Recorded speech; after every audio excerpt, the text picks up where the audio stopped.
ఇస్రోలో గత కొన్ని నెలలుగా 100 మందికి పైగా సైంటిస్టులు రిజైన్లు చేశారు, మరికొందరు వాలంటరీ రిటైర్మెంట్ తీసుకున్నారు. ఈ పరిణామంతో కేంద్రం అప్రమత్తమైంది. ఇకపై ఈ సైంటిస్టుల రిజైన్లను డిపార్ట్మెంట్ ఆఫ్ స్పేస్ కు పంపాలని ఆదేశాలు జారీ చేసింది. ఏంటి సార్ ఈ సైంటిస్టులు రిజైన్ చేయడానికి గల కారణాలు ఏంటి? అంటే ఇది మనకు అర్థం కావాల్సింది అంటే ఇస్రో ప్రత్యేకత ఏంటి. Indian Space Research Organisation India space activity mid-60s ప్రారంభమైంది. మన విక్రమ్ సారాభాయ్ స్పేస్ సెంటర్ నుంచి తొలి అంతరిక్ష రాకెట్ పంపించాం. ఆ తర్వాత మీకు 1972లో డిపార్ట్మెంట్ ఆఫ్ స్పేస్ ఏర్పడింది. ఇటీవల కాలం వరకు ఇస్రో మాత్రమే ఇండియన్ స్పేస్ యాక్టివిటీకి నాయకత్వం వహించేది. కారణం ఏంటంటే మన రోదసీ కార్యక్రమం నాన్ కమర్షియల్, అంటే వాణిజ్యపరమైన కార్యక్రమం కాదు, దేశ అభివృద్ధికి ఉపయోగపడేటువంటి స్పేస్ ప్రోగ్రామ్గానే ఉంటూ వచ్చింది. ఆ తర్వాత ఒక దశ వచ్చాక ఇస్రో కమర్షియల్ యాక్టివిటీ కూడా మొదలుపెట్టింది. ప్రత్యేకంగా దానికి విభాగాన్ని ఏర్పాటు చేసి లాంచ్ వెహికల్ టెక్నాలజీని గ్లోబల్ స్పేస్ మార్కెట్లో ప్రవేశపెట్టింది. కానీ ఇండియన్ స్పేస్ పాలసీ ఇటీవల మోడీ ప్రభుత్వం వచ్చాక దీన్ని ప్రైవేట్ రంగాన్ని కూడా స్పేస్లో ఎలో చేయడం మొదలుపెట్టాడు. అంటే స్పేస్ యాక్టివిటీలో ప్రైవేట్ రంగం అంతకుముందు లేదని కాదు, కానీ అంతకు ముందున్నటువంటి స్పేస్ యాక్టివిటీ ప్రధానంగా మీకు ఇస్రోకు ఉపయోగపడేటువంటి కొన్ని రకాల పనులు ఇండస్ట్రీ చేసేది. ఇప్పటికి కూడా ఇండియన్ స్పేస్ ప్రోగ్రాంలో మొదటి నుంచి కూడా ప్రైవేట్ సెక్టర్ పార్టిసిపేషన్ ఉంది, కానీ అది supplementary and supporting ISRO activity. కానీ ఫుల్ ఫ్లెడ్జ్డ్గా రాకెట్ లాంచెస్తో సహా శాటిలైట్స్ తయారీతో సహా స్పేస్ టెక్నాలజీలో ప్రైవేట్ ఇన్వెస్ట్మెంట్ ఎలా చేయడం మొదలుపెట్టాడు. దాంతో స్పేస్ స్టార్టప్స్ కూడా వచ్చాయి. ఇప్పుడు మీరు హైదరాబాదే చాలా ఫేమస్, మీకు రాకెట్స్ ప్రైవేట్ స్టార్టప్ రంగంలో రాకెట్లు కూడా ప్రయోగిస్తున్నారు. ఇందులో ఎక్కువ మంది ఫార్మర్ ఇస్రో ఎంప్లాయీసే, అంటే ఇస్రోలో పనిచేసి డిజైన్ చేసి బయటకు వచ్చి స్టార్టప్లు పెట్టి వారు అద్భుతమైన విజయాలు కూడా సాధిస్తున్నారు. సో ఎప్పుడైతే ఈ ప్రైవేట్ స్పేస్ ప్రోగ్రామ్ మొదలయ్యాయో మీకు సాలరీ డిఫరెన్షియల్స్ మొదలయ్యాయి. మీకు ఇస్రోలో ఇప్పుడు ఇస్రో ప్రజెంట్ చీఫ్ కానీ అంతకుముందు చీఫ్గా ఉన్న సోమనాథ్ కానీ highest salary more than 2 lakhs, అంతకు మించి రాదు. ఎందుకంటే చీఫ్ సెక్రటరీ శాలరీయే భారత ప్రభుత్వ అత్యున్నత అధికారి క్యాబినెట్ సెక్రటరీ కూడా ఒక middle level software engineer salary కన్నా తక్కువ ఉంటుంది. అంత తేడా. మీకు తెలుగు టీవీ ఛానళ్ళ కొంతమంది యాంకర్ల శాలరీలు కూడా ఇస్రో చీఫ్ శాలరీ కన్నా ఎక్కువ ఉంటుంది. సో అంత ఇస్రోకి ఎంత, నేను ఇప్పుడు మీడియాలో చదివింది 2,24,000 అని. 2,24,000 ఏంటి, ఇస్రో చీఫ్ కొడుకు కూతురు సాఫ్ట్వేర్లో చేరితే స్టార్టింగ్ శాలరీ ఉంటుంది ఇవాళ, ఆ స్థాయికి వచ్చేసింది. సో ఈ కంపారిజన్ ఎప్పుడైతే ప్రైవేట్ స్పేస్ టెక్నాలజీ ఫర్మ్స్ వచ్చాయో మీకు భారీ ఎత్తున శాలరీస్ ఆఫర్ చేయడము, అలాగే మీకు కమర్షియల్ స్టాక్ ఆప్షన్స్ అంటే స్టాక్స్ ఇవ్వడము, ఇవన్నీ మొదలుపెట్టారు. దీంతో ఆటోమేటిక్గా అట్రాక్ట్ అవుతారు కదా. మీకు అంతకుముందు గవర్నమెంట్ యాక్టివిటీ అది కమర్షియల్ కాదు, ఇస్రోకి ఏమీ ఆదాయాలు వచ్చేది కాదు, ప్రభుత్వం ఇచ్చిన బడ్జెట్తో దేశ అభివృద్ధికి ఉపయోగపడే టెక్నాలజీస్ తయారు చేసేటప్పుడు ఇస్రో సంపాదించలేదు, ఇస్రోలోని శాస్త్రవేత్తలకు కూడా ఆదాయము లేదు. కానీ ఎప్పుడైతే ప్రైవేట్ యాక్టివిటీ అయిందో, ప్రైవేట్ రంగంలో కమర్షియల్ యాక్టివిటీ కనుక అది లాభాలు వస్తాయి. ఆ లాభాలు వచ్చినప్పుడు శాస్త్రవేత్తలకు ఎక్కువ జీతాలు ఇవ్వగలిగారు, ఎక్కువ స్టాక్స్ కూడా ఇవ్వగలిగారు. ఇది మొదటి కారణంగా మనకు కనబడుతుంది. అంటే ఈ స్పేస్ యాక్టివిటీ ప్రైవేట్ రంగంలో వచ్చినప్పుడు ఇప్పుడు నాసాతో పోల్చలేము. నాసాలో కూడా మీకు ఇది ఇండియాలోనే కాదు రవిశంకర్ గారు, అమెరికాలో కూడా మీకు స్పేస్ సైంటిస్టు యూనివర్సిటీస్లో టాప్ ఇంటలెక్చువల్స్, రీసెర్చ్ సెంటర్లో టాప్ ల్యాబొరేటరీలో పనిచేసే వాళ్ళ శాలరీస్ తక్కువనే ఉంటాయి. మీకు ఇప్పుడు ఇస్రో ఇవాళ మీడియాలో వచ్చింది, నాసాలో కూడా 80K to 150K అని. నేను హూస్టన్లో నాసా స్పేస్ సెంటర్ కూడా చూసి వచ్చాను. అఫ్కోర్స్ ఎవరు శాస్త్రవేత్తలు కలవలేదు, కానీ 80K to 150K ఎంత ఇవాళ స్టార్టింగ్ శాలరీ అరౌండ్ 80K ఉంటుంది. అమెరికాకి వెళ్తే మన సాఫ్ట్వేర్ ఇంజనీర్ కాస్త 5-6 ఏళ్ళు పనిచేస్తే 200K ఉంటుంది. సో అంటే నాసాలో పనిచేసే సైంటిస్ట్ కన్నా కూడా ఎక్కువ. అందువల్ల ఇది ఒక ఛాలెంజ్ మీకు గవర్నమెంట్ ప్రైవేట్ ఎప్పుడైతే పోస్ట్ లిబరలైజేషన్ ఛాలెంజ్, అంతకుముందు మనకి ఇది లేదు. పోస్ట్ లిబరలైజేషన్ పీరియడ్లో ఏమవుతుందంటే గవర్నమెంట్లో సాలరీస్ చాలా తక్కువ. నేను రిటైర్ అయినప్పుడు నా యూనివర్సిటీ ప్రొఫెసర్ శాలరీ 2,80,000. అందులో 50,000 దాకా ట్యాక్స్ పోయేది, 52,000 అంటే 2,10,000 2,20,000 వచ్చేది. నేను ఆ 2 లక్షలు ఏ ప్రైవేట్ యూనివర్సిటీలో చేరినా 4 లక్షలు 5 లక్షలు వచ్చాయి. కానీ ఉస్మాన్ సిటీలోనే కంటిన్యూ అయ్యాను నేను. ఒక ఫర్ ఎగ్జాంపుల్ చెప్తున్నాను మీకు. ఇప్పుడు ఇదే కాదు, 1993లో నాకు ఏషియన్ కాలేజ్ ఆఫ్ జర్నలిజం వారు ఫస్ట్ ఫ్యాకల్టీగా ఆఫర్ చేశారు. అప్పుడు నాకు యూనివర్సిటీలో వచ్చే శాలరీ కన్నా డబ్బులు ఇస్తామన్నారు, యూకేలో ట్రైనింగ్ కూడా పంపిస్తామన్నారు. సో అంత అట్రాక్టివ్ ఉంటుంది ప్రైవేట్. సో అందువల్ల మీకు public sector versus private sector వచ్చేటప్పుడు పబ్లిక్ సెక్టార్లో ఉండేటువంటి salary structure, way structure is way below private sector. Especially higher talent ఉంటే. లోయర్ టాలెంట్ వేరు. ఇప్పుడు మీరు ఒక డ్రైవర్ అనుకోండి, ప్రైవేట్ కంపెనీలో 25,000 ఉంటుంది, గవర్నమెంట్లో రిటైర్ అయ్యేటప్పుడు డ్రైవర్ 1,00,000 రూపాయలు ఉంటుంది. మీకు ప్రైవేట్ కంపెనీలో ఒక స్వీపర్కు అటెండర్కు 15,000 ఉంటుంది, గవర్నమెంట్ కంపెనీలో రిటైర్ అయ్యేట గవర్నమెంట్ ఆర్గనైజేషన్లో స్వీపర్ కూడా 50,000 ఉంటుంది. సో లోయర్ టాలెంట్ ఏమో బెనిఫిట్ అవుతారు గవర్నమెంట్లో, హయ్యర్ టాలెంట్ ఏమో ప్రైవేట్లో బెనిఫిట్ అవుతారు. ఇది తేడా. అందువల్ల ఎప్పుడైతే మీకు ఈ స్పేస్ టెక్నాలజీలో ప్రైవేట్ సెక్టార్ ఎంటర్ అయిందో పెద్ద ఎత్తున ఇస్రోలో శాస్త్రవేత్తలు వెళ్ళడం మొదలయ్యారు. ఇప్పుడు మీరే చెప్పారు, యుఆర్ఆ స్పేస్ సెంటర్ నుంచి 80 మంది, విక్రమ్ సారాభాయ్ స్పేస్ సెంటర్ నుంచి 20 మంది వెళ్ళిపోయారు. ఈ శాస్త్రవేత్తలు వెళ్ళడమే కాదు, మళ్ళీ ఇందులో ఇప్పుడు లేటెస్ట్ అయితే ఇండియన్ స్పేస్ మిషన్ అంటే స్పేస్ స్టేషన్ అంటే దూరదర్శిలో భారతదేశ అంతరిక్ష ల్యాబొరేటరీ పెట్టాలని మనం మొదలు పెట్టాం.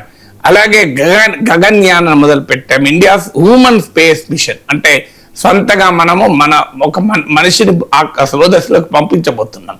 అంతకుముందు రష్యా సహకారంతో పంపించాం. సో ఈ చంద్రయాన్ 4 రాబోతోంది.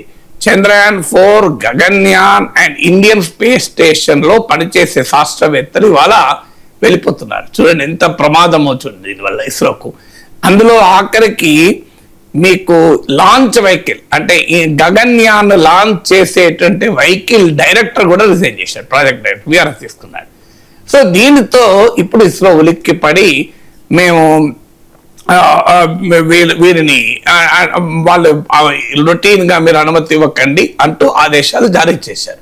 అందువల్ల ఆ పోస్ట్ లిబరలైజేషన్ లో ప్రైవేట్ రంగం ఓపెన్ అప్ అయినప్పుడు ఇదొక అనివార్యమైన ఛాలెంజ్. గవర్నమెంట్ లో ఇంకో ఛాలెంజ్ కూడా ఏంటంటే గవర్నమెంట్ లో టాలెంటెడ్ నాట్ టాలెంటెడ్ మధ్య ఏమీ తేడా ఉండదు. ఇప్పుడు మా యూనివర్సిటీలో ఉన్నాం మేము, జీవితంలో ఒక ఆర్టికల్ రాయని టీచర్ కూడా అదే టైంలో ప్రమోషన్ వస్తుంది. 1000 ఆర్టికల్స్ రాసి Washington post, wall street journal రాసినా అదే వస్తుంది, తేడా ఏమీ లేదు. సో మరి ఇది ఏంటి డిఫరెన్స్? నా అనుభవమే నాకు ఇది. So absolutely no difference. మీకు ఎవరు టాలెంట్ ఉన్న రమీలా తాపర్కు ఒకే శాలరీ ఉంటుంది హిస్టరీ ప్రొఫెసర్గా, ఆమె రాసిన పుస్తకం చదివితే అర్థం కాని ప్రొఫెసర్ కూడా అదే శాలరీ ఉంటుంది. టాప్ సైంటిస్ట్ ప్రొఫెసర్గా ఉన్న అదే శాలరీ ఉంటుంది. మీకు అసలు ఏవి రాని అతను కూడా అదే ఉంటుంది. నేను మెడికల్ కాలేజ్లో అదే ప్రాబ్లం. టాప్ మోస్ట్ సర్జన్కు అదే శాలరీ ఉంటుంది. ఒక్క సర్జన్ కూడా సక్సెస్ఫుల్ చేయను కూడా అదే శాలరీ ఉంటుంది. గవర్నమెంట్లో మరి తేడా అంటూ మొదలు పెడితే పేరవీలు మొదలవుతాయి. సో ఇది వెరీ డిఫికల్ట్ క్వశ్చన్. ఎందుకంటే government systems function differently. Government సిస్టంలో బ్యూరోక్రసీ ఉంటుంది, ప్రైవేట్ సిస్టంలో పనిచేస్తే రివార్డ్ ఉంటుంది. నీకు ప్రమోషన్స్ కూడా టైం బౌండ్ ఉండదు. మీకు నిజంగా 5 ఏళ్లలో సీఈఓ కూడా కావచ్చు, 10 ఏళ్లలో సీఈఓ కూడా కావచ్చు నీ టాలెంట్ ఉంటే. కానీ గవర్నమెంట్లో నీకు ఎంత టాలెంట్ ఉన్నా హైలీ టాలెంటెడ్ ఐఏఎస్ ఆఫీసర్ అయినా చీఫ్ సెక్రటరీ 10 ఏళ్ళ కాడు, రిటైర్ అయ్యే ముందు అవుతాడు అయితే.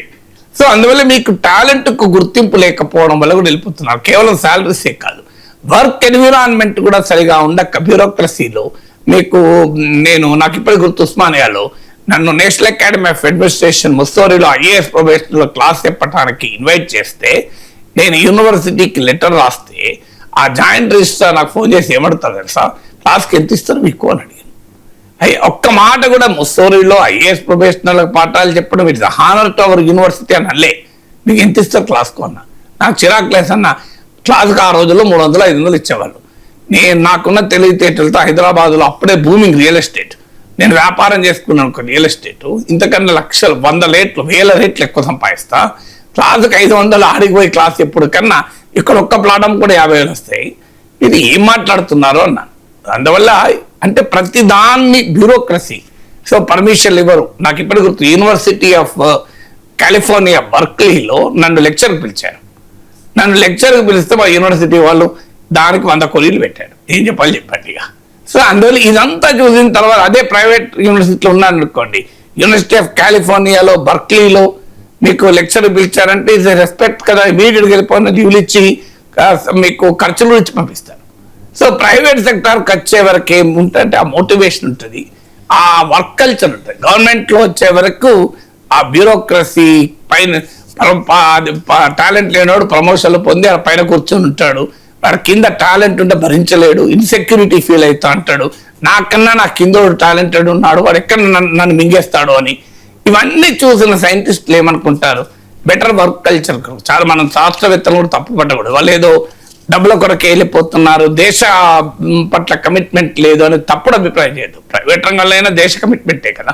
ఇస్రోలో పనిచేసినా, స్టార్టప్లో పనిచేసినా, ఇండియన్ స్పేస్ ప్రోగ్రామ్కే పనిచేస్తున్నాం, మనం మర్చిపోకూడదు. అదే ఇస్రో నుంచి వెళ్ళిపోతే ఆ సైంటిస్ట్ దేశభక్తి లేదని ఇలాంటి తప్పుడు మాటలు మాట్లాడకూడదు.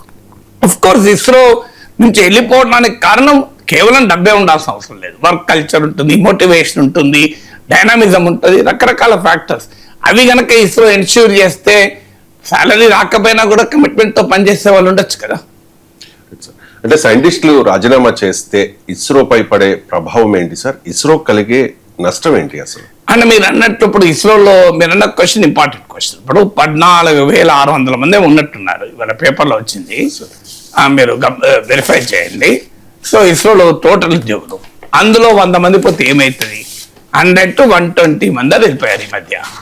సో 14,600 ఎంప్లాయీస్ ఉంటే 100 to 120 వెళ్తే ఏమవుతుంది అని మీరు అనుకోవచ్చు. కానీ టోటల్ ఎంప్లాయీస్ కాదు, ఇక్కడ వెళ్ళిన వాళ్ళు టాప్ సైంటిస్టులు, ఎక్స్పీరియన్స్డ్ సైంటిస్టులు. మీకు న్యూ రిక్రూట్మెంట్ చేసుకోవచ్చు, కానీ ఇది న్యూ రిక్రూట్మెంట్ చేసుకోవాలి అంటే ఆ టాలెంట్ ఉన్నటువంటి మ్యాన్ పవర్ దొరకాలి. నీకు కొన్నిటికి టాలెంట్తో సంబంధం లేదు, experience matters. You cannot substitute experience. టాలెంట్తో సబ్స్టిట్యూట్ చేయొచ్చు, ఎక్స్పీరియన్స్తోనే సబ్స్టిట్యూట్ చేయాలి. సమస్య ఎక్కడ వస్తుంది? మీకు కొత్తగా హైలీ బ్రిలియంట్ పీపుల్ కూడా తీసుకోవచ్చు, కానీ 20 ఏళ్ళు 30 ఏళ్ళు పనిచేసిన స్పేస్ ఇంజనీర్తో నువ్వు కంపారిజనే ఉండదు.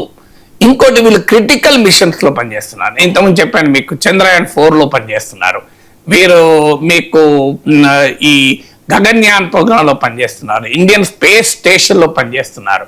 సో అందువల్ల ఈ క్రిటికల్ మిషన్స్లో పనిచేసే వాళ్ళు వెళ్ళిపోయినప్పుడు కింది వాళ్ళను ప్రమోషన్ ఇస్తావు, కానీ ఆ క్రిటికల్ మిషన్స్లో రెస్పాన్సిబిలిటీస్ ఎఫెక్ట్ అయ్యే ప్రమాదం ఉంటుంది. ఉండదని ఇస్రో అంటోంది, కానీ అనివార్యంగా ఎంతో కొంత ప్రభావం ఉంటుంది. తర్వాత యంగ్ టాలెంట్ కూడా అంత ఈజీగా ఇస్రోకి వస్తలేదు. ఇప్పుడు ఒకప్పుడు public sector was premium job. మా అన్న ఇంజనీరింగ్ చేసినప్పుడు 1985 ప్రాంతంలో ఉస్మానియా యూనివర్సిటీలో ఓఎన్జీసీ, ఐపీసీఎల్, బీపీ ఇలాంటి మీకు ఈసీఐఎల్, హెచ్ఎంటీ, బిహెచ్ఈఎల్ ఈ పబ్లిక్ సెక్టార్ కంపెనీలో జాబ్ వస్తే ఏమి డిమాండ్ ఉండేదంటే మామూలు డిమాండ్ ఉండేది కాదు. అసలు అందరూ హైయెస్ట్ టాలెంటెడ్ వాళ్ళకి వచ్చేది. మీరు అలాంటిది ఇవాళ ఎవరైనా పోయి చేరుతారా మీరు అక్కడ? ఇవాళ సాఫ్ట్వేర్ ఇంజనీర్లు మైక్రోసాఫ్ట్లో వచ్చిందా, గూగుల్లో వచ్చిందా అని అడుగుతున్నారు. అందువల్ల మీకు ఇప్పుడు ఐఐటి మీకు సోమనాథ్ చెప్పాడు, ఇస్రో చీఫ్, హార్డ్లీ 1% ఆఫ్ ఐఐటన్స్ కూడా మీరు ఇస్రోలో చేర్చలేరని. 1% కూడా మీరు. అందువల్ల ఎలా ఛాలెంజ్ ఉంటుంది మరి, ఇది మీరు ఆలోచించండి. సో అందువల్ల మీకు ఇది ఒక మేజర్ ఛాలెంజ్ ఉంటుంది. ఎందుకంటే దే ఆర్ ఎక్స్పీరియన్స్డ్ సైంటిస్టులు, క్రిటికల్ మిషన్స్లో పనిచేస్తున్నారు, ఈజీ సబ్స్టిట్యూట్ లేదు. The most brilliant and the most intelligent private సెక్టర్కి వెళ్ళిపోతున్నారు, సాఫ్ట్వేర్ రంగానికి వెళ్ళిపోతున్నారు. అందువల్ల ఇమీడియట్గా క్రిపుల్ అవుతుంది నేను చెప్పను, కానీ చాలా సీరియస్ ఇంపాక్ట్ అయితే ఉంటుంది. కేంద్రం అయితే అప్రమత్తమైంది. ఈ సైంటిస్టుల రాజీనామాలను డిపార్ట్మెంట్ ఆఫ్ స్పేస్ కి పంపించాలని కూడా ఆదేశాలు జారీ చేసింది. ఏంటి సార్, కేంద్రం ఇచ్చిన ఆదేశాలతో ఈ సమస్యకు ఒక పరిష్కారం దొరికే అవకాశం? ఒక మనిషి ఎందుకు వెళ్తున్నాడో కారణాలు అన్వేషించి ఆ కారణాలు పరిష్కరించితే పోకుంటుంటారు తప్ప బెత్తం పెట్టుకొని వెట్లతో చూసుకుంటా అంటే వెళ్తారా? ఇప్పుడు రేపు ఏదో కారణం చెప్పి వీఆర్ నాకు ఆరోగ్యం బాగాలేదు అంటాడు, నువ్వేం చేయగలుగుతావు? ఇప్పుడు రైట్ టు లీవ్ అనేది 20 ఏళ్ళు 25 ఏళ్ళు 30 ఏళ్ళ సర్వీస్ ఉన్న తర్వాత నువ్వు వెళ్ళకూడదని ఎలా చెప్పగలుగుతావు ఫ్రీ కంట్రీలో? సో అది ప్రాక్టికల్గా జరగదు. మీకు యంగర్ వాళ్ళన్న కనీసం నువ్వు ఏదన్నా బాండ్లు అది కూడా ఎంత లీగల్గా నిలబడతో తెలియదు. కనీసం నువ్వు 5 ఏళ్ళని ఉండాలి, మేము మీకు ట్రైనింగ్ ఇచ్చామని. 25 ఏళ్ళ తర్వాత రిజైన్ చేస్తా, విఆర్ఎస్ తీసుకుంటా అంటే నువ్వు ఎలా ఆపగలుగుతావు? కొన్ని నెలలు పోస్ట్పోన్ చేయగలుగుతావు తప్ప ఆపలేవు కదా, రిక్వెస్ట్ చేయగలవు తప్ప. అందువల్ల లీగల్గా కూడా అది అన్టెనబుల్. గవర్నమెంట్ ఎప్పుడు కూడా సమస్యలకు బ్యూరోక్రాటిక్ పరిష్కారాలు వెతుకుతాయి, క్రియేటివ్ పరిష్కారాలు వెతకవు. దానికి ఏం చేయాలనేది ఆలోచించాల్సింది పోయి అంటే కారణాలు ఏంటి, ఆ కారణాలకు పరిష్కారాలు ఏంటి ఆలోచించాలి తప్ప బెత్తం పట్టుకొని ప్రధానికి ఒకటే సొల్యూషన్, నా బలం ఉపయోగిస్తా, అధికారం ఉపయోగిస్తా అంటే అధికారానికి భయపడితే బయటకు ఎందుకు వెళ్ళిపోతారు? అధికారానికి భయపడలేదు కనుక బయటకు వెళ్తామంటున్నారు కదా. ఈ రకమైన బ్యూరోక్రటిక్ మైండ్ సెట్ వల్లనే కదా బయటకు వెళ్తున్నది. సార్ ఈ సమస్యకు పరిష్కారం ఏంటి సార్? ఇస్రో ఏం చేయాలి? సమస్యకు పరిష్కారం ఏంటి? మీరు అంటే కంప్లీట్ ప్యారిటీ తేలేరు, ఇంపాసిబుల్. మీ గవర్నమెంట్ శాలరీస్తో ఈక్వల్గా స్టేట్ శాలరీ, ప్రైవేట్ సెక్టార్ శాలరీస్తో ఈక్వల్గా గవర్నమెంట్ శాలరీ తేలేదు. It's not just possible. ఇప్పుడు మీరు ఒక ప్రొఫెసర్ రిటైర్ అయ్యే ప్రొఫెసర్కు 2.5 lakh వస్తుంది. మీరు అదే హైలీ టాలెంటెడ్ అనుకోండి, ఇప్పుడు కంప్యూటర్ సైన్స్లో రిటైర్డ్ ప్రొఫెసర్ ఉన్నాడు, సీనియర్ ప్రొఫెసర్, అదే హైలీ టాలెంట్ లేకపోతే పోవడు సమస్య రాదు కదా. టాలెంట్ ఉంటేనే కదా ప్రైవేట్ వాడు తీసుకునేది. మీరు ఒక టాలెంటెడ్ కంప్యూటర్ సైన్స్ ఇంజనీర్ బయట ఎంత శాలరీ ఉంటుంది? మామూలుగా ఉండదు కదా. టాలెంటెడ్ మెడికల్ కాలేజ్ సీనియర్ ప్రొఫెసర్కి బయట ఎంత శాలరీస్ ఉంటాయి? ఆ శాలరీస్ నువ్వు ఈక్వల్ చేయడం సాధ్యం కాదు. అట్లీస్ట్ కాస్త వాతావరణాన్ని డైనమిక్గా మార్చి మిషనరీ జీల్తో పనిచేయడం, వర్క్ కల్చర్. అందరూ డబ్బుతోనే పనిచేస్తారు అనుకోరు, వర్క్ కల్చర్తో పనిచేస్తారు. ఇప్పుడు నా అనుభవం మేము మీకు చెప్పాను. 1993లో నాకు ఏషియన్ కాలేజ్ వెళ్ళినప్పుడు BD Goenka foundation Indian Express వాళ్ళు నిర్వహించేవాళ్ళు. నాకు ఫస్ట్ ఫ్యాకల్టీ మెంబర్గా ఛాన్స్ వచ్చింది. మీకు రాయిటర్స్ ఫౌండేషన్ యూకేలో ట్రైనింగ్ కూడా కార్డిఫ్లో 6 months. ఇక్కడ వచ్చే శాలరీ కానీ డబుల్ శాలరీ. అయినా నేను పోలేదు. ఎందుకు పోలేదు? నేను ఐ లవ్ ఫ్రీడమ్. నేను ఫ్రీగా రాయగలగాలి, మాట్లాడగలగాలి. ఎంత కాదన్నా ప్రైవేట్ రంగంలో ఉండే ఫ్రీడమ్ కానీ ఉస్మాన్ సిటీలో ఫ్రీడమ్ ఎక్కువ అనిపించింది. ఉస్మాన్ సిటీలో ఉన్నాను. సో అందువల్ల you have some incentive to be there. దాన్ని అక్కడ వర్క్ కల్చర్ ఎలా ఇంప్రూవ్ చేస్తావు, బ్యూరోక్రసీని ఎలా కట్ డౌన్ చేస్తావు, ఎలా ఇన్సెంటివైజ్ చేస్తావు. ఇప్పుడు యూనివర్సిటీలో ఒక స్కీమ్ తీసుకొచ్చారు, మీరు అధికారికంగానే క్లాసులు చెప్పచ్చు. నేను ఉస్మాన్ సిటీలో ప్రొఫెసర్గా ఉండగానే నేను మీకు అన్స్ ఇండియా పత్రికకి ఎడిటర్గా పనిచేశాను, హెచ్ఎంటీవీకి ఎడిటర్ ఇన్ చీఫ్గా పనిచేశాను, 10 TVకి చైర్మన్ హోదాలో ఉన్నాను. ఎట్లుండగలిగాను? చాలా మందికి నేనేదో ఎవరికి చెప్పకుండా అనుకుంటారు. నా RNIలో కూడా registrar of news papers of ఇండియాలో కూడా my name was registered as editor. పేపర్లో కూడా పబ్లిష్ అయ్యేది ఎడిటర్గా. I was official editor. ఏంటి? యూనివర్సిటీలో ఒక స్కీమ్ ఉంది. ఏంటంటే you can always take consultancy. స్కీమే కాదు, యూజీసీ అడుగుతుంది కూడా. మీరు ప్రమోషన్లకు కానీ ఇప్పుడు ర్యాంకింగ్లు ఇవ్వటానికి కానీ మీ వాళ్ళు ఎంతమంది కన్సల్టెన్సీలో పనిచేస్తున్నారు అని అడుగుతుంది. సో అధికారికంగానే యూనివర్సిటీ నుంచి నేను కన్సల్టెన్సీ పర్మిషన్ తీసుకొని నేను ఎడిటర్గా ఉన్నాను. ఈవెన్ సివిల్ సర్వీసెస్ గ్రూప్ 1 వాళ్ళ క్లాసులు చెప్పిన అధికారికంగా పర్మిషన్ తీసుకొని వెళ్ళాను. ఈనాడు స్కూల్ ఆఫ్ జర్నలిజంలో 15 ఏళ్ళు క్లాసులు చెప్పాను అధికారికంగానే. Was a consultant for Eenadu journalism school. 10 TV chairman కూడా అఫీషియల్ పర్మిషన్ తీసుకొని వెళ్ళాడు, ఏది వితౌట్ పర్మిషన్ కాదు. అంటే యూనివర్సిటీలో స్కీమ్ ఉంది, you can be a consultant. So university permission ఇవ్వడమే కాదు, ప్రోత్సహిస్తుంది కూడా. దీనివల్ల ఏమవుతుందంటే టాలెంట్ వెళ్ళిపోతుంది, లేకపోతే రిజైన్ చేసి వెళ్ళిపోతారు. నువ్వు అందువల్ల ఇప్పుడు ఇస్రో సైంటిస్టులను నువ్వు కన్సల్టెంట్గా ఎలా చేయడానికి అవకాశం ఉందా అంటే ఇది డ్యామేజ్ కాకుండా అది ఇంకో ఛాలెంజ్ కూడా ఉంటుంది. ఇప్పుడు ట్యూషన్ చెప్పుకున్న అలవాటు కాలేలు చెప్పకుండా బయట చెప్తారు. గవర్నమెంట్ డాక్టర్లకు నువ్వు ప్రైవేట్ ప్రాక్టీస్ పర్మిషన్ ఇస్తే తప్పేమీ లేదు. కానీ ఏం జరుగుతుంది? గవర్నమెంట్ వచ్చిన వాళ్ళందరినీ నువ్వు ఈవినింగ్ ప్రైవేట్లో రమ్మన్నాడు అనుకో, ఇబ్బంది అవుతుంది. But with proper regulation incentivise చేయొచ్చు. అంటే వాళ్ళకు ఇప్పుడు ఇస్రోనే తన యాక్టివిటీ డైవర్సిఫై చేసి తన మీకు ప్రాజెక్ట్స్ తీసుకుని ఆ ప్రాజెక్టులలో ఆ సైంటిస్టులకు కూడా మీరు షేర్ ఇవ్వచ్చు. ఇప్పుడు ISRO can take up A private project. ఇప్పుడు యూనివర్సిటీస్ అమెరికాలో అలాగే చేస్తారు. మీకు హార్వర్డ్ స్కూల్ ఆఫ్ బిజినెస్కి వెళ్ళాను నేను. వాళ్ళు ఏం చేస్తారంటే కన్సల్టెన్సీ ప్రాజెక్ట్ తీసుకుంటారు. ఒక పెద్ద కంపెనీ మీకు గూగుల్కు ఒక మైక్రోసాఫ్ట్కో పనిచేస్తారు, ఒక $1 million, $10 million. దానికి పనిచేసే ప్రొఫెసర్లకు కూడా అందులో షేర్ ఉంటుంది, యూనివర్సిటీ కూడా షేర్ ఉంటుంది. అది విన్ విన్ సిచ్యువేషన్. అది ఆ ప్రొఫెసర్ వల్ల ప్రాజెక్ట్ వస్తుంది, హార్వర్డ్ ఉన్న పేరు వల్ల ప్రాజెక్ట్ వస్తుంది.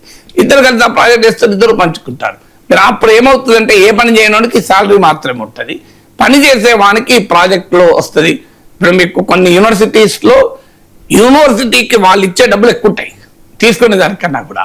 They give more money to university than they take. So అలా ఇస్రో ఒక ఇన్సెంటివైజ్ చేసేటువంటి ఆలోచన చేయాలి. బలవంతాన ఉంచాలంటే ఎవరు ఉండరు. ఆంధ్రప్రదేశ్ లో కరోనా కేసులు వెలుగు చూస్తూ ఉన్నాయి. గడిచిన 2 వారాల్లో 4 చనిపోయారు. సార్, ప్రభుత్వం అంతా సీరియస్ గా యాక్షన్స్ తీసుకోవడం లేదు గతంలోలా అనేది కొంతమంది చేస్తున్న విమర్శ సార్. అండ్ ప్రజల్లో కూడా అప్పట్లా భయం అనేది కనిపించట్లేదు సార్. అప్పట్లో చూసాం కదా సార్, మాస్కులు, శానిటైజర్లు, సోషల్ డిస్టెన్స్, క్వారంటైన్ సెంటర్లు, ఇవన్నీ చాలా పెద్ద హడావుడి 3 years లో చూసాం. అంటే ఇది ఆందోళన చెందాల్సిన అవసరం ఏమైనా ఉందా సార్? ఎలా అప్రమత్తంగా? అంటే ఇప్పుడు మీకు జీవితకాలం మాస్కులు ఇస్తుంది తిరుగుబట్టారా? మనము క్వారంటైన్ సెంటర్ జీవితం అంతా జీవితకాలం ఉంటుందా? ఏదైనా ఒక వైరస్ దాని ఇంటెన్సిటీని బట్టి, దాని ప్రివిలెన్స్ని బట్టి జాగ్రత్తలు ఉంటాయి. నువ్వు అలా అని చెప్పి ఇక ప్రతిరోజు జీవితంలో మాస్క్ వేసుకొని తిరిగితే రెస్పిరేటరీ ప్రాబ్లమ్స్ వస్తాయి, సరిగ్గా శ్వాస పిలవక. సో అందువల్ల మనం ప్రతిదానికి ప్రభుత్వాన్ని విమర్శించాల్సిన అవసరం లేదు. ఇదే 4 డెత్స్ అయ్యాయని కూడా వచ్చింది. మళ్ళీ కేసులు అంటే సహజంగా భయం ఉంటుంది. మనకు అర్థం కావాల్సింది అంటే వైరస్ అంత తొందరగా సమాజం నుంచి పోదు. వైరస్ అడపా వస్తూనే ఉంటుంది. సో అందువల్ల మనం దాన్ని చూసి భయపడకూడదు. కరోనా వైరస్ కూడా ఎండమిక్ అయిపోయింది. ఎండమిక్ అంటే అది మన జీవితంలో భాగమైపోయింది. ఇప్పుడు మనకు మలేరియా వస్తలేదా? మీకు తెలియదు వచ్చినట్టు. ఫ్లూ వస్తలేదా? మీకు నాకు వచ్చినట్టు కూడా తెలియదు. స్వైన్ ఫ్లూ వస్తలేదా? వచ్చినట్టు కూడా తెలియదు. They are part of endemic diseases అంటారు. కొన్ని మాత్రమే కంప్లీట్గా ఎరాడికేట్ అవుతాయి.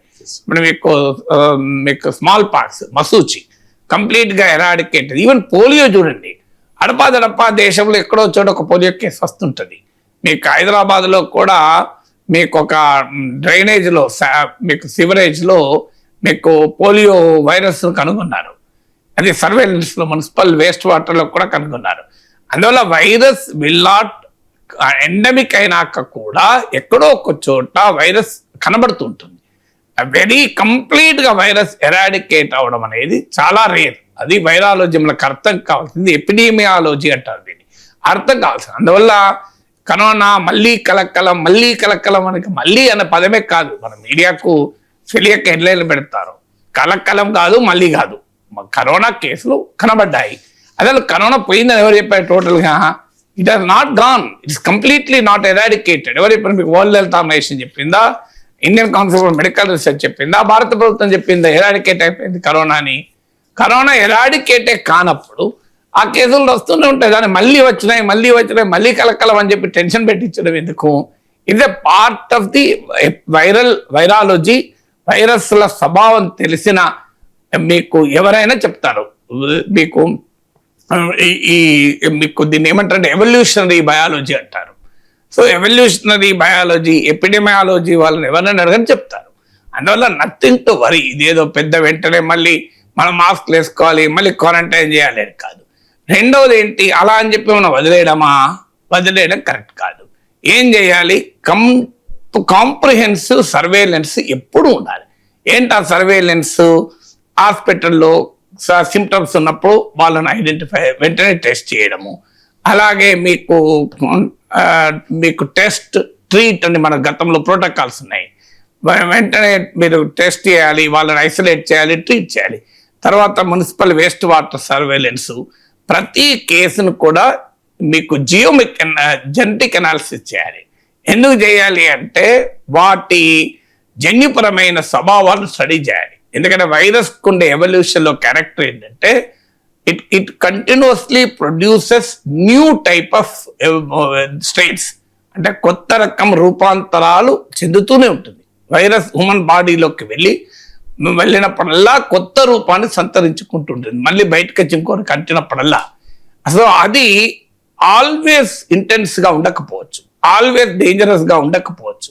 కానీ ఉందా లేదా సర్వేలెన్స్ చేయాలి. అంటే ఒకటి దాని వైరాలిటీని, రెండు దాని విరులెన్స్, ఈ రెండింటిని స్టడీ చేస్తున్నారు. వైరాలిటీ అంటే ఎంత వేగంగా అది వ్యాప్తి చెందుతుంది అని, దాని విరులెన్స్ అంటే అది ఏ స్థాయిలో అనారోగ్యానికి కారణమవుతుంది అని. ఈ రెండింటిని మనం నిరంతరం స్టడీ చేస్తూ ఉండాలి. సో జెనెటిక్ అనాలిసిస్ చేస్తూ వాటి జన్యుపరమైన స్వభావాన్ని స్టడీ చేస్తూ ఉండాలి. అది ఇక్కడ ఎక్కడ మీకు లాగ్ ఉన్నా ఈ కేసులు మళ్ళీ వస్తూనే ఉంటాయి. అందువల్ల ఇది కంటిన్యూస్ కాంప్రహెన్సివ్ సర్వేలెన్స్ చేయాలి, జెనెటిక్ అనాలిసిస్ చేస్తూ ఉండాలి. అలాగే మీకు ప్రోటోకాల్స్ను ఎస్పెషల్లీ హై రిస్క్ పాటిస్తూనే ఉండాలి. ముఖ్యంగా మెడికల్ ఫ్రెటర్నిటీ వాళ్ళు హై రిస్క్ కదా, అందరము పాటించాల్సిన అవసరం లేదు. జాగ్రత్తలు ఎవరు పాటించాలో వారు పాటించాలి, ఎవరు పాటించాల్సిన అవసరం లేదు వాళ్ళు పాటించకూడదు. అవసరం లేకుండా జాగ్రత్తలు పాటించకూడదు, అవసరం ఉన్న చోట పాటించకుండా ఉండకూడదు. అందువల్ల ఆ సర్వేలెన్స్ సిస్టమ్ ఉండాలి. తర్వాత క్లినికల్ డేటా ఉండాలి. మన దగ్గర ఉన్న పెద్ద ఛాలెంజ్ ఏంటంటే క్లినికల్ డేటా ఉండదు. సో అది మా ప్రభుత్వం దగ్గర ఉండదు, పర్సనల్ మీరు అదే ఆ క్లినికల్ డేటా కనుక పర్ఫెక్ట్గా ఉంటే that will help in research. అంటే ప్రతి కేసు, ప్రతి సిమ్టము, ప్రతి ట్రీట్మెంట్ ప్రోటోకాల్, ప్రతి ఫీడ్బ్యాక్ రికార్డ్ అయింది అనుకోండి. అన్ఫార్చునేట్లీ మనకున్న డాక్టర్ల కొరత వల్ల, నర్సుల కొరత వల్ల, పేషెంట్ల ఒత్తిడి వల్ల హెల్త్ సిస్టమ్ కంప్లీట్గా కమర్షియలైజ్ కావడం. ఒక డాక్టర్ రోజుకు 50 మంది 100 మంది చూడాలి. సో అందువల్ల ఇన్సెంటివ్ లేదు. ప్రైవేట్ ఆసుపత్రులకు కూడా రికార్డ్ చేయడము, డేటా మెయింటైన్ చేయడము, ఆ ఇన్సెంటివ్ లేకపోవడం వల్ల వాళ్ళు మెయింటైన్ చేయరు. సో గవర్నమెంట్ రెగ్యులేషన్ లేదు. సో క్లినికల్ డేటా మెయింటైన్ చేయడము, ఈ మానిటరింగ్, సర్వేలెన్స్ కీలకం తప్ప ప్యానిక్ కావాల్సిన అవసరం లేదు. ఏదో ఆంధ్రప్రదేశ్లో కరోనా మళ్ళీ విస్తరించినట్టు వెంటనే రాజకీయపరమైన విమర్శలు చేసి ప్రభుత్వం ఫెయిల్యూరు, ప్రభుత్వం ఏమి వైరస్ పైన AK-47 పట్టుకుని హెల్త్ మినిస్టర్ పరిగెడతారు వెనకాల. సో తీసుకోవాల్సిన జాగ్రత్తలు తీసుకుంటారు. Let us not make it political. It's a purely science. Virus యొక్క స్వభావము అది ఎండమిక్ అయ్యాక కూడా. అయితే ఇప్పటి వరకు ఆ కరోనా సెకండ్ వేవ్ తర్వాత ప్రమాదకరమైన రూపాంతరాలు, వేరియంట్స్ రాలేదు. Both in virality and also in virulence. రెండిట్లో కూడా ఎక్కడా అంత ప్రమాదకరమైతే రాలేదు. ఉన్న వ్యాక్సిన్స్ తట్టుకొనే ఉన్నాయి. అందువల్ల బేలెత్తాల్సిన అవసరం లేదు, ప్యానిక్ కావాల్సిన అవసరం లేదు. జాగ్రత్త మాత్రం ఎప్పటికీ అవసరం. ఇక జాతీయ గీతం జనగణమనతో పాటు జాతీయ గేయం వందే మాతరాన్ని కూడా మొత్తం పాడాల్సిందే. వందే మాతరంలోని 6 పంక్తులు ఆలపించాల్సిందే. జాతీయ గేయాన్ని అవమానిస్తే 3 ఏళ్ల జైలు, ఫైన్. 1971 నాటి చట్ట సవరణకు NDA సర్కారు బిల్లు ప్రవేశపెట్టబోతోంది సార్ ఈ వర్షాకాల సమావేశాల్లో. ఏంటి సార్, మొత్తం పాడకపోతే కేసులు ఎట సార్? మొత్తం పాడాలా? కేంద్ర నిర్ణయాన్ని ఏ రకంగా అర్థం చేసుకోవాలి? అంటే ఇప్పుడు అంటే ఇక నయం పాడకపోతే ఉపా కేసు పెడతామని లేదు. మీకు దేశభక్తి ఉండాల్సిందే. దేశభక్తి అనేది ప్రజల్ని బెదిరించి కాదు, ప్రజల్ని దేశం పట్ల ప్రేమను పెంచడం ద్వారా చేయాలి.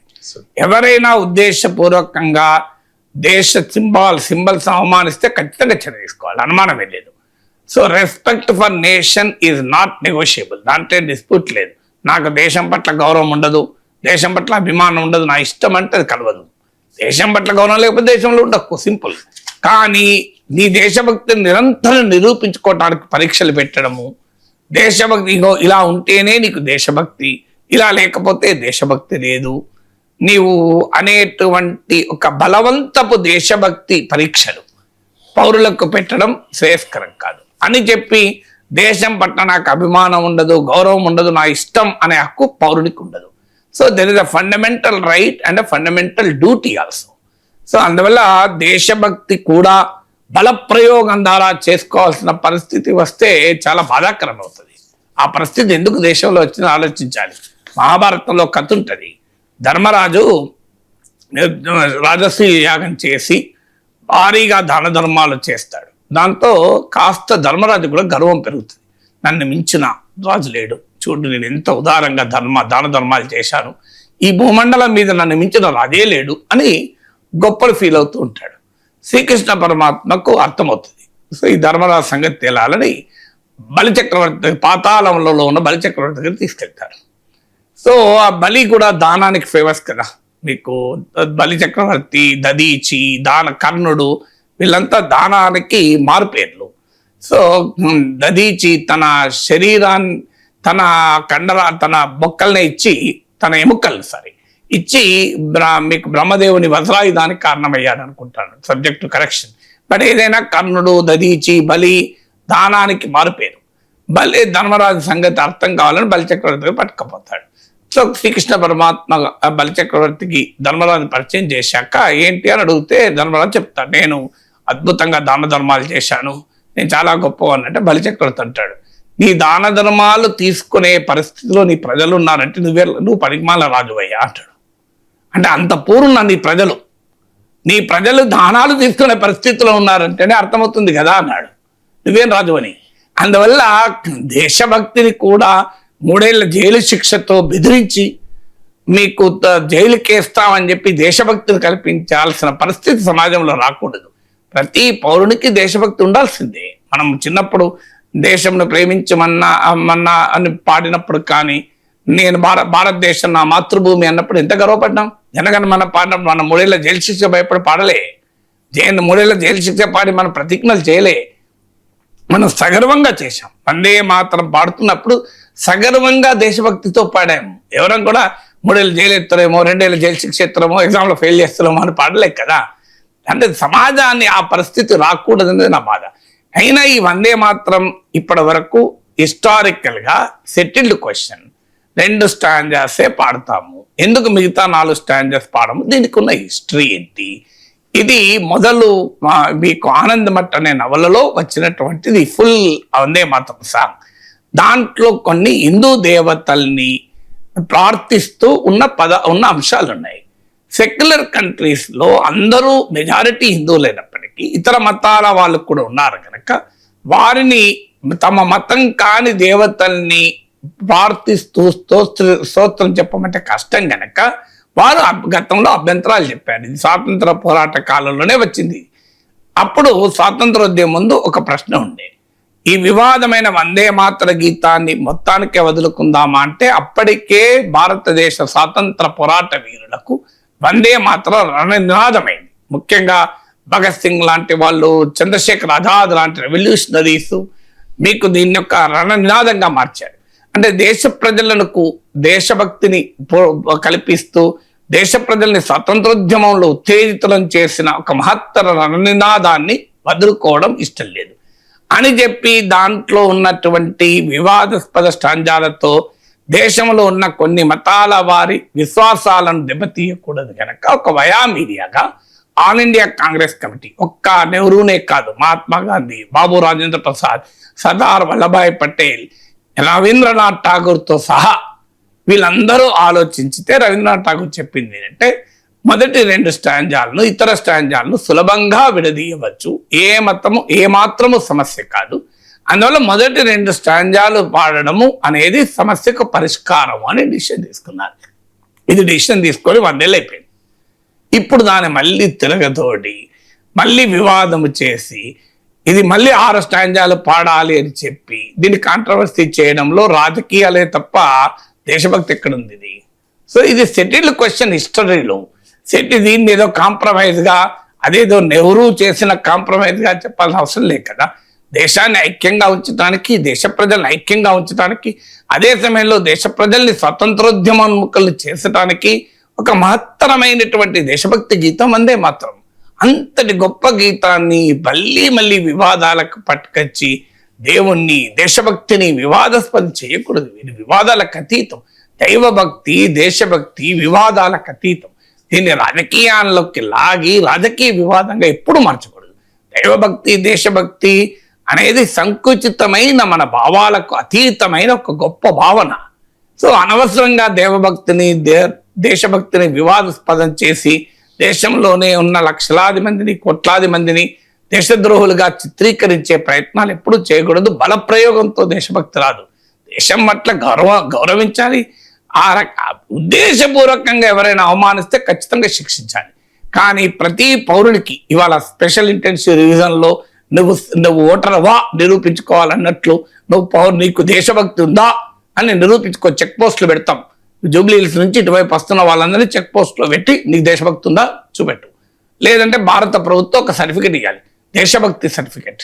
రవిశంకర్ లేదా కె నాగేశ్వర్కు దేశభక్తి ఉంది, లేదు దేశభక్తికి 5 పాయింట్లు తక్కువ ఉన్నాయి, నువ్వు వెళ్ళి మళ్ళీ 5 పాయింట్ల దేశభక్తి పెంచుకొని రా, అప్పుడు సర్టిఫికేట్ ఇస్తాం. ఈ పరిస్థితి రాకూడదనే నా కోరిక. E20 పెట్రోల్ అంటే ఇథనాల్ 20% కలిపిన పెట్రోల్ వాడకంపై పెద్ద ఎత్తున వాహనదారుల్లో అభ్యంతరాలు ఉన్నాయి, అనుమానాలు ఉన్నాయి. ఈ అనుమానాలు మరింత పెరిగేలా ఛత్తీస్గఢ్ ఫోరం ఒక కీలకమైన ఆదేశం జారీ చేసింది మారుతి కంపెనీకి. E20 పెట్రోల్ తో 18 లక్షల కారు పనికి రాకుండా పోయింది. 2 ఏళ్ల క్రితం కారు కొనుగోలు చేస్తే E20 పెట్రోల్ వాడడంతో కారులో తీవ్ర సమస్యలు వచ్చాయి. కస్టమర్ కు కారైనా అంటే కొత్త కారైనా కొనివ్వండి, లేదంటే 21.5 లక్షలు పరిహారం చెల్లించండి అంటూ ఛత్తీస్గఢ్ ఫోరం మారుతి కంపెనీకి ఆదేశాలు జారీ చేసింది. ప్రొఫెసర్ గారు, ఈ ఆదేశాల తర్వాత అనుమానాలు, అభ్యంతరాలు ఇంకా పెరిగాయి సార్. ఇప్పుడు మనకు సమస్య ఏంటంటే 2023 ఏప్రిల్ నుంచి తయారైన మ్యానుఫ్యాక్చర్ అయిన కార్లు E20 compatible car, ethanol compatible, ethanol blending. కానీ బిఫోర్ 2023 ఏప్రిల్ కు ముందు తయారైన కార్లు ఏవి ఎథనాల్ కంపాటబుల్ గా మ్యానుఫ్యాక్చర్ అయిన కావు. సో అంటే భారతదేశ రోడ్ల పైన ప్రయాణం చేస్తున్న కార్లలో 75% ఇథనాల్ కంపాటబుల్ కాదు. ఇది దిస్ ఎ ఫ్యాక్ట్ కదా, అందరూ చెప్తున్నది. అయితే దీనివల్ల ప్రాబ్లం ఉంటుందా ఉండదా? మీకు ప్రాబ్లం ఉండదు అని ప్రభుత్వం చెప్తూ వాదిస్తూ వచ్చింది. కొంతమంది ఆటోమొబైల్ కంపెనీలు కూడా, ఇప్పుడు మారుతి కంపెనీయే మేము ఇన్ని కోట్ల బండ్లు సర్వీస్ చేశాం, మాకే ప్రాబ్లము రాలేదు అని చెప్పింది. మరి వారు స్వచ్ఛందంగా చెప్తున్నారా, ప్రభుత్వ ఒత్తిడితో చెప్తున్నారా తెలియదు మనకు. బట్ ఈ క్లెయిమ్ ఉంటే మీకు అనుభవంలో మాత్రం ప్రయాణికులు, ఈవెన్ ఎన్డీఏ ఓటర్లు కూడా ఏదో ప్రతిపక్షం వాళ్ళకి కావాలని చేస్తున్నారు, వారికి దేశభక్తి లేదు అని అనొచ్చు. కానీ ఇప్పుడు ఇటీవల ఓటర్ సర్వేలో తేలిందేంటి, 53% ఆఫ్ ఎన్డీఏ ఓటర్లు కూడా దీనివల్ల సమస్యలు వస్తున్నాయని భావించారు. ఎందుకు మీకు మీరు ఎవరైనా 10 మందిని అడగని చెప్తారు. సో దీనివల్ల ఎస్పెషల్లీ రబ్బర్ అండ్ మెటల్స్, ఎందుకంటే ఇథనాల్ తేమాన్ని అట్రాక్ట్ చేయగలుగుతుంది. అందువల్ల మాయిశ్చర్ రావడం వల్ల మీకు రబ్బర్లు, మెటల్స్ దెబ్బతింటున్నాయి అనేది కంప్లైంట్, ప్రధానంగా వస్తున్న కంప్లైంట్. ఇప్పుడు ఛత్తీస్గఢ్ లో అనుభవం ఏంటంటే, ఒక డాక్టరు మారుతి గ్రాండ్ విటార్ కొన్నాడు, 18 lakh కొన్నాడు. కొన్న తర్వాత పదే ప్రాబ్లమ్స్ వస్తే షోరూమ్ కు పట్టుకెళ్తుంటే ఇథనాల్ వల్లనే వచ్చింది అని. సో దీనికి పొలిటికల్ గా ప్రభుత్వం మేము ఇథనాల్ బ్లెండింగ్ పెట్టదలుచుకున్నాం, అందువల్ల మేము ఇవన్నీ బుల్డోజ్ చేస్తాం అనే ధోరణి కన్నా ఒక వైడర్ కన్సల్టేషన్, ఒక వైడర్ యాక్సెప్టెన్స్ తీసుకురావచ్చు. ఇప్పుడు ఈ ప్రభుత్వానికి ఏంటంటే అన్ని రికార్డులు, షాక్ థెరపీలు అలవాటు. మీకు డిమానిటైజేషన్, షాక్ థెరపీ చూసాం, మీకు అన్నిటికీ షాక్ థెరపీ. ఇక్కడ కూడా ఏంది, రికార్డు బద్దలు కొట్టాలి, క్రేజీ రికార్డులు 2030 నాటికి 20% ఇథనాల్ బ్లెండింగ్ చేయాలని టార్గెట్ పెట్టుకున్నారు. ఇది 2014లో 1.5% స్టార్ట్ అయింది. రికార్డు టైంలో అంటే 2025 వరకే కంప్లీట్ చేసి పెట్టేశాడు. కానీ ఎంత పూర్ ప్లానింగ్ ఈ ఇథనాల్ ట్రాన్సిషన్ అంటే, ఇవాళ పత్రికలో వచ్చింది, మీరు చూడండి, ఆంధ్రజ్యోతిలో వచ్చింది, 2000 కోట్ల లీటర్ల ఇథనాల్ దేశంలో ప్రొడ్యూస్ అవుతుంది, 700 కోట్ల లీటర్లు వృధాగా ఉంది. ఏం చేయాలో అర్థం కాని పరిస్థితి. ఎక్స్పోర్ట్ చేసుకోవాలంటే ఎక్కడ ఎక్స్పోర్ట్ చేద్దాం? మనం అమెరికా నుంచి ఇథనాల్ కూడా ఆల్రెడీ దిగుమతి చేసుకుంటాం ట్రంప్ ఒత్తిడితో. సో మీకు ఇండియాలో ఇథనాల్ బ్లెండింగ్ పెట్రోల్ కు 200 crore లీటర్స్ సరిపోతుంది. 2000 crore లీటర్స్ ఉన్నాయి. విపరీతంగా ప్రభుత్వం ఇన్సెంటివ్స్ ఇచ్చి ఇథనాల్ ప్రొడక్షన్ చేసింది. ఇప్పుడు ఇథనాల్ ప్రొడక్షన్ ప్లానింగ్ ఎంత పూర్ ప్లానింగ్ అంటే, మొదట్లోనేమో ఇథనాల్ లేక దిగుమతి చేసుకున్నాం, ఇప్పుడేమో ఇథనాల్ ఎక్కువ, ఏం చేయాలో తలకాయ పట్టుకున్నాం. సో అందువల్ల ఎందుకు అంటే, because of lack of wider consultation. ఇప్పుడు డిమానిటైజేషన్ అలాగే తీసుకొచ్చారు, ఇప్పటికీ ఆ గందరగోళం నుంచి మనం బయటపడలేదు. జిఎస్టీ అలాగే తొందరగా హేస్టీగా ఇంప్లిమెంట్ చేశారు, దానికి రకరకాల మార్పులు రోజు చేస్తూనే ఉంటారండి, 1 yearకి ఒకసారి, 2 yearsకి ఒకసారి. సో ఈ ఇథనాల్ బ్లెండెడ్ పెట్రోల్ లో కూడా వైడర్ కన్సల్టేషన్ లేకుండా, ప్రాస్ అండ్ కాన్స్ ను స్టడీ చేయకుండా, మీకు కేవలం మేము మా పాలసీ మేము బుల్డోజ్ చేస్తాం అనే రీతిలో చేయడం వల్ల సమస్య వస్తుంది. సో మీకు మైలేజ్ కూడా మొదట్లో ఏమన్నారు, అసలు మైలేజ్ తగ్గదు అన్నారు. ఇప్పుడు లేటెస్ట్ గా నితిన్ గడ్కరీ అంగీకరించారు కదా, మైలేజ్ తక్కువ కొద్దిగా తగ్గుతుంది అంటున్నారు. ఇప్పుడు మరి మీరే గతంలో తగ్గదని వాదించారు కదా, అసలు మైలేజ్ ఎఫెక్టే కాదు, అసలు ఏమీ కాదు అన్నారు. కామన్ సైన్స్ చెప్తుంది ఎథనాల్ లో లెస్ ఎనర్జీ ఉంటుంది compare to petrol. So automatic గా ఎథనాల్ వల్ల మీకు పెట్రోల్, ప్యూర్ పెట్రోల్ తో పోలిస్తే ఎక్స్పర్ట్ చెప్పే 60% ఎనర్జీ ఉంటుంది, అంటే కంబస్టబిలిటీ తగ్గుతుంది. తగ్గినప్పుడు నీకు ఆటోమేటిక్ గా మీకు ఒక మీకు మైలేజ్ పడిపోతుంది, నువ్వు ఎక్కువ ఫ్యూయల్ వాడాల్సి వస్తుంది. ఈ కామన్ సెన్స్ చెప్తుంది కదా, మీకు కెమిస్ట్రీ కదా ఇథనాల్ కు పెట్రోల్ కు ఉండేటువంటి బర్నింగ్ కెపాసిటీ ఏంటి, ఎనర్జీ కెలోరిఫిక్ వాల్యూ అంటారు. ఆ కెలోరిఫిక్ వాల్యూలో డిఫరెన్స్ ఉంది కదా, ఇది కామన్ చిన్న కెమిస్ట్రీ కదా, దీన్ని కూడా కాదు అన్నారు. ఇప్పుడు ఒప్పుకుంటున్నారు మైలేజ్. బ్రెజిల్ లాంటి దేశం అంటే కంప్లీట్లీ ఇథనాల్ మెజారిటీ వాడేటువంటి దేశం బ్రెజిల్ ప్రపంచంలో. మన బ్రెజిల్లో 30% చీప్ ఇథనాల్ బ్లెండెడ్ పెట్రోల్, అంటే వాళ్ళ మైలేజ్ తక్కువతోనే కదా వాళ్ళు ఇన్సెంటివైజ్ చేసింది. మన దగ్గర ఏమో పెద్ద ఎత్తున ఇన్సెంటివ్స్ ఇచ్చి ఇథనాల్ ప్రొడ్యూసర్స్ కు మీరు ఇన్సెంటివ్స్ ఇచ్చి దాని రేట్ ఎక్కువ చేసి కూర్చున్నారు. మీకు ఇథనాల్ బ్లెండెడ్ పెట్రోల్ వల్ల రిపేర్లు వస్తున్నాయి, మెయింటెనెన్స్ కాస్ట్ పెరిగిపోతుంది, మైలేజ్ తగ్గిపోతుంది, పైగా రేట్ మాత్రం తగ్గడం లేదు.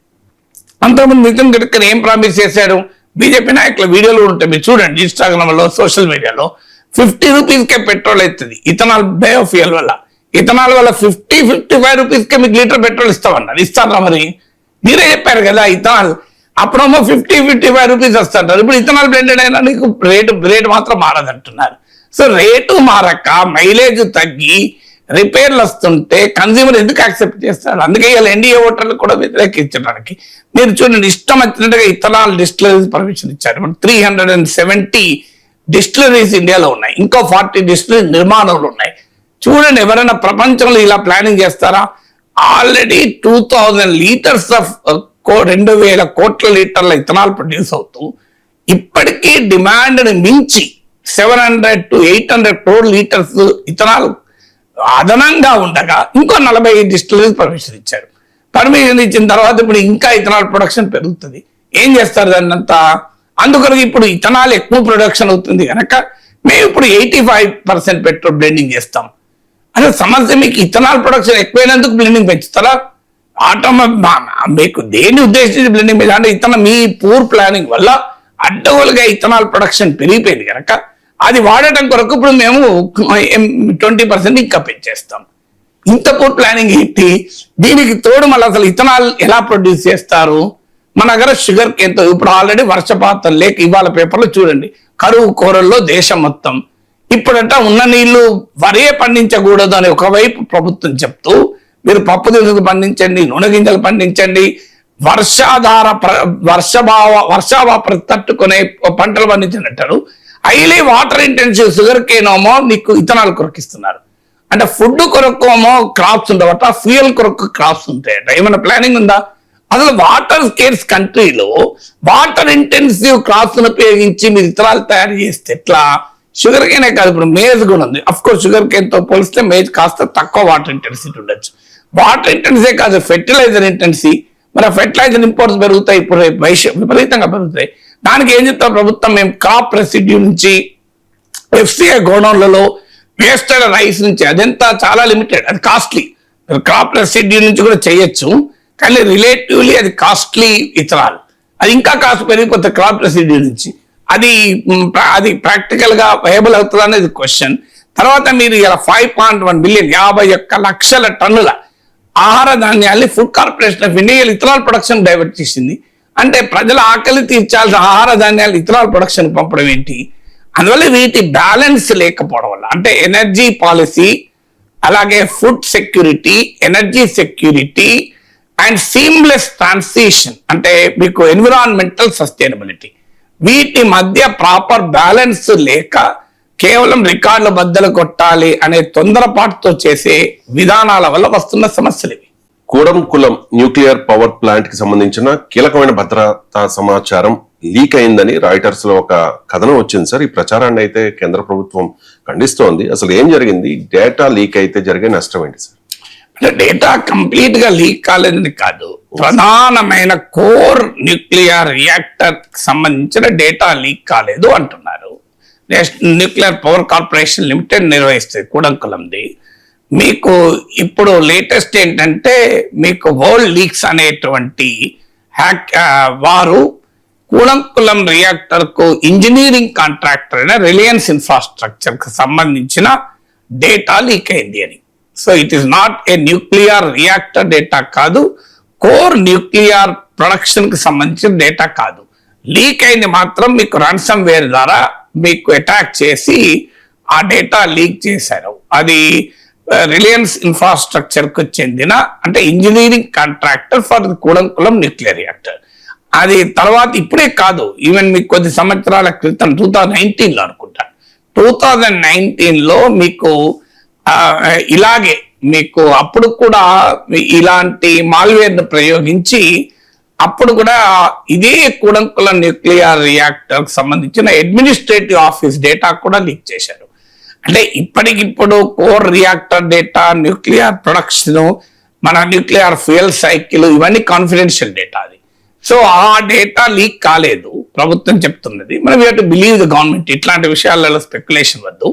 కానీ దీన్ని నెగ్లిజెన్స్ చేస్తే ఇవాళ నీ గేట్ దాకా ఇప్పుడు దొంగ వచ్చి గేట్ పలకొట్టాడు, గేటే కదా అని ఊరుకున్నావు. తర్వాత వచ్చి కిటికీ తలుపు పలకొట్టాడు అద్దాలు, కిటికీ అద్దాలు కదా అని ఊరుకున్నావు. తర్వాత ఇంటెనక డోరు ఇరక్కొట్టాడు, ఇంటెనక డోరే కదా అన్నాడు, ఇంకో రోజు లోపలికి వస్తాడు. అందువల్ల నీకు గేటు లైటే పలకొట్టినప్పుడే, గేట్నే పలకొట్టినప్పుడే నువ్వు దొంగ పట్ల అప్రమత్తంగా ఉంటే వాడిని ఇంటి లోపలకి రాడు. అందువల్ల ఇప్పుడు ఆల్రెడీ అడ్మినిస్ట్రేషన్ ఆఫీస్ డేటా తీసుకున్నాడు, దొంగతనం చేశాడు, ఆఖరికి సివిల్ కాంట్రాక్టర్ డేటా తస్కరించాడు. ఇక వాడు లోపలికి వచ్చే ప్రమాదం ఉంటుంది కదా, అక్కడ జాగ్రత్త పడాలి. అక్కడ మన వాళ్ళు పారదర్శకత ఉండదు. అంటే ఇది బయటికి వస్తే ఎక్కడ ప్రజల కాన్ఫిడెన్స్ దెబ్బతింటుందో, బయటికి వస్తే ఎక్కడ రెగ్యులేటరీ ప్రెషర్స్ పెరుగుతాయో, ఎక్కడ ప్రభుత్వాలకు రాజకీయపరమైన బదనాం అవుతారో, ఈ గందరగోళం తప్ప this is a technical issue. ప్రతిదాన్ని మనం ప్రభుత్వాన్ని, ప్రైమ్ మినిస్టర్ని తప్పుపట్టాం కదా. ఇదేంటి, ఇట్స్ ఎ టెక్నికల్ ఇష్యూ. ఇవాళ మీకు చాలా even American white house data కూడా హ్యాకింగ్ అవుతూ ఉంటుంది. వైట్ హౌస్ డేటానే కాదు, టాప్ దిగ్గజ టాప్ ఐటీ కంపెనీల డేటా కూడా మీకు హ్యాకింగ్ అవుతుంటది, బయటికి వస్తుంటది. మీకు this is a part of the cyber ప్రపంచంలో మనం అడుగు పెట్టాక సైబర్ సెక్యూరిటీ ఛాలెంజెస్ అనేది ప్రపంచమంతా ఉంటది. మీకు ఇక్కడనే కాదు, మన కేంద్ర ప్రభుత్వ అధికార కార్యాలయాల డేటా కూడా ఇది. ఈవెన్ పెంటగన్ డేటా, అమెరికా రక్షణ శాఖకు సంబంధించిన డేటా కూడా లీక్ అయింది. ఏం భారతదేశంలోనే కూడంకులం రియాక్టర్ కాలేదు. అందువల్ల దీనికి ఏదో మనం సిగ్గుపడాల్సింది లేదు, మనం ఏదో బదనాం అవుతాం అనేది కాదు. దీని పొలిటికల్ బ్లేమ్ గేమ్ అవసరం లేదు. ఇట్స్ ఏ ప్యూర్లీ టెక్నికల్ అంశం. How to increase hour cyber security. మనం మన కంప్యూటర్నే మనం ఫైర్ వాల్స్ జాగ్రత్తగా మెయింటైన్ చేసుకుంటాం. ఒక వెబ్సైట్ ఉంటే మన సెక్యూరిటీ బ్రీచ్ కాకుండా జాగ్రత్త పడతాం. అలాంటిది ఒక కీలకమైన సెన్సిటివ్ ఇన్ఫ్రాస్ట్రక్చర్ న్యూక్లియర్ డేటా అనేది. సో న్యూక్లియర్ డేటా అనేది దానికి ఉన్న సెన్సిటివిటీ రీత్యా మనం చాలా జాగ్రత్తగా ఉండాలి. కానీ ఇది ఎక్కడ పొలిటికల్ బ్లేమ్కి వస్తుందో, ఎక్కడ ఆ ప్రజల్లో కాన్ఫిడెన్స్ పోతుందో అని చెప్పి దాచి పెడితే ఏమవుతుందంటే ఇది ఇంకెక్కువ ప్రమాదం ఉంటుంది. So let the government come out openly, yes this is what has happen, ఈ జాగ్రత్తలు తీసుకుంటున్నాం. ఇక ముందు మరింత బలమైన సైబర్ సెక్యూరిటీ ఆర్కిటెక్చర్ చేసుకుంటామని చెప్పొచ్చు కదా. పెంటగాన్ సైబర్ డేటా బ్రీచ్ అయినప్పుడు మిగతా కావడాన్ని మనం బదనాంగా ఫీల్ కావాల్సిన అవసరం లేదు. We have to take lessons from it.